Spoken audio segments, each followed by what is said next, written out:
Hey folks, this is Robert R McFarland talking to you. I want to do a follow-up video like I promised you about Dan Roquet's Instagram, ROK's Talking Heads, which is a headstock. It's kind of a spin on a headstock when he says heads. But anyways, he has a collection of guitars that either he's bought after somebody's played or had them sign it or have like a custom pick guard or something on him, and he's had pictures with famous guitarists. So I'm humbled to be in that group. He actually has my Gibson J200. So I want to go back a little bit to describe how Dan got it, how he got a hold of me. So I think it was 1995. I was looking to get a really nice acoustic guitar. I was kind of in the mood to get either a Guild or possibly a Martin. And I went down to Roscoe Village, which is close to Coshocton in Ohio. At the time, I had a Shadow 1100 motorcycle. So I rode that down there and looked at some guitars. And I ended up coming back with my truck at the time. I think I had.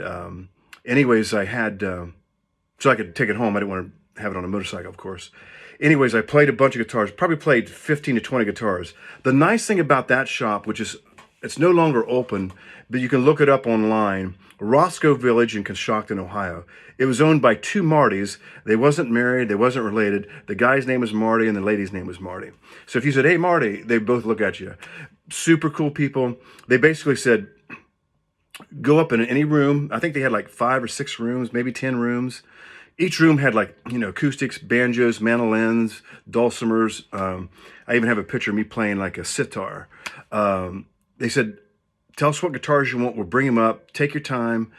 Play whatever you want. Have any questions, come and get us. All we ask is that you wipe the instruments down when you're playing. Because if you go to a local guitar shop or even a major guitar shop, they're always gritty and grimy. But these guitars, they ask you to wipe them down after you get done playing. So, you're playing 3, 4, 5, 6, $10,000 guitars. I mean, they just let you up in a room to play those guitars. So I had a short list of about 5 guitars. The Gibson J200, which I was really interested in because of Pete Townsend, The Who, Lenny Kravitz, Elvis Presley, all played the Gibson J200. I think Jimmy Page played it on Led Zeppelin 1, maybe Led Zeppelin 2. He borrowed it from somebody. I just found that out about 2 months ago. So the Gibson J200, I think it was called the Cowboy guitar, was a very popular guitar. And then I was kind of leaning a little bit towards a Martin. Then I was kind of reading a lot about Guilds back. This is back in 1995, I believe. So the Guilds was very popular then, and some famous artists had Guilds.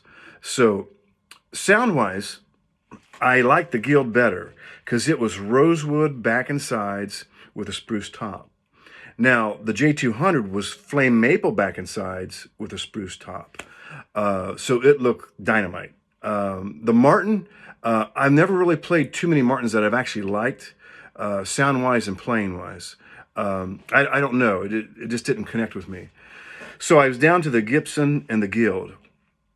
I like the sound of the Guild better, but I like the feel and the looks of the J200. And again, with the people that played the J200, I was in good company. I knew I'd have a great guitar. So I ended up getting the Gibson J200. And the nice thing about that one was I bought it in 1995, but it was actually a 100th year anniversary. So Gibson, either Acoustics or Gibson itself, started in 1894. This guitar was made in 1994, and it has an emblem. And I'll put some pictures at the end of this video that Dan took, who has the guitar now, that he said I could post. So I'll put some pictures of the guitar up there. But it has an emblem inside, maybe even a batch number, I'm not sure. But it was the 100th year anniversary of Gibson or Gibson Acoustics, I'm not sure. But the nice thing was, too, it had a nice plush purple interior. Most guitars have like a green, black. Gibsons have a lot of the pink, which I don't like. But this was awesome. Purple interior, which is one of my favorite colors. Blue's my favorite color, but I like purple. Anyhow, so I bought the guitar, came home, probably was my favorite acoustic guitar at the time. I wrote hundreds of songs on it, but now we're in 2025, and you're talking about 30 years ago, 1995. and I just didn't play it that much. I don't play guitar as much as I used to. Now, I think I showed you, I released the CD, which is what this is here, and that Gibson J200, and also I did buy a Martin later on. Both of those guitars are in all the acoustic stuff on this CD. But I just wanted to downsize, and I wasn't playing that guitar as much. And I kind of got back. Yamaha was the first electric guitar that I got. So I actually ended up buying a couple Yamaha guitars. And acoustic guitars, I mean, they're right up there, world class with anybody. You can put them against anybody. So the Gibson J200, even though I wrote a couple hundred songs on that guitar, I wasn't playing. And I just felt like it needed to have a really good home. If I'm only picking it up a handful of times of the year, it's not getting its use, and it's kind of just rotting in its case, even though I kept it in really good shape. But I just felt kind of bad. So I decided to go ahead and downsize some of my guitars. I ended up selling the Martin as well, or traded in, I should say. So I traded in the Martin and also the J200. And how Dan got a hold of me, if you see, you can probably see on this, this was my Gibson SG, but right here, I don't know if you can see it, on the truss rod, I have Robert R McFarland on there, okay? And it's a truss rod cover. I also have it on the front of the album right there, Robert R McFarland. And I left that on the J200. And when I traded in, I traded in at Guitar Center. They said, hey, you probably shouldn't leave this stuff on there because people probably won't buy it, or it'll probably knock off the trade-in value. So I didn't know at the time, but I left it on that J200. I think I might have even had a CD in there possibly, or I gave a CD to somebody up there at Guitar Center. Anyhow, I traded it in, didn't really think nothing of it, and I traded a couple other guitars in. But I got an email on, I think it was eBay, and Dan was like, hey, is this you? I've stumbled on this, I got this guitar, and I think this is probably you. Could you let me know? And I got, hey, Dan, I got his number. We talked a little bit. He actually bought the CD, had me sign it, and that's what the video was for. That's actually the first CD signing video that I ever did. I signed some when I first sold them, and a little bit after that. But that was the first YouTube signing. And if you get on my eBay page, which is, I think, Robert McFarland, or Robert R. McFarland as well, there's a couple things you can get. You can have it signed, just get the CD. You can get some pics and stuff. There's a couple other different things you can do. But anyways, I signed it for Dan, and I was so glad to talk to him on the phone. And he said, hey, Robert, I got this Instagram thing. I'm getting up and running. And he told me about it like I told you earlier in the video. I've got guitars signed of authenticity from other guitars. I think one might have been from Bon Jovi. One might have been the guitarist.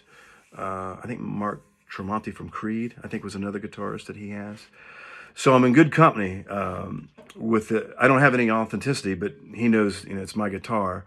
And again, I'm just a regular guy. But anyways, it's kind of cool. So I'll leave a link for Dan's Instagram in the information below if you want to click on that. And I encourage you to go over there and follow him. He, just like me, really cool dude to talk to, down to earth. He's collecting these guitars and trying to do his thing. So we're trying to do some cross references here. I think he's going to try to do either a video or a post talking about how he came across the guitar. So Dan bought it at Guitar Center. I think he's in LA, if I'm not mistaken. And so they flew it or shipped it from Columbus to LA, and he got a hold of it. Absolutely loves the guitar. There's some nicks on it, and so I had to explain some of the nicks on it, man. I said, yeah, these are mine. I know exactly where they're at. And my bass player had bumped into a guitar stand. It put a good nick on it about right in here, I think. And then there's a couple nicks here and there. But overall, it's great condition guitar. And again, I'm glad that Dan got it, and it's in good hands right now with Dan. So that's kind of the video. I just wanted to sum up, kind of give you a background of my tales with the guitar and my journeys. And, I had the guitar just about 30 years, and I only played out with it, I think, 9 times. And back in the day, a couple bars we was playing it was smoked, and I was like, because all my guitars are at home. I don't smoke, so they smell brand new when you open the case. Of course, the J200 probably smells neutral right now because it had the smoke, and it's probably out now because I haven't been around smoke for a while. But anyways, that is the story. Excuse me, with the Gibson J200, how I bought it, why I sold it, who's got it, and hopefully Dan can make it a player and he can play it. I think right now he might just be doing like a showroom thing with it, but it's in good hands.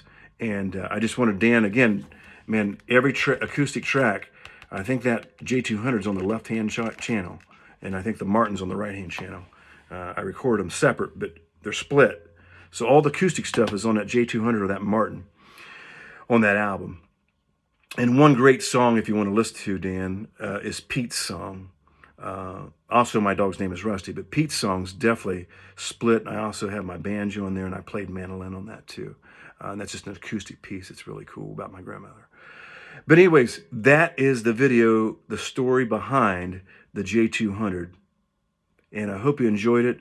And we'll leave a link for Dan's Instagram page below. Until next time, keep rocking and rolling.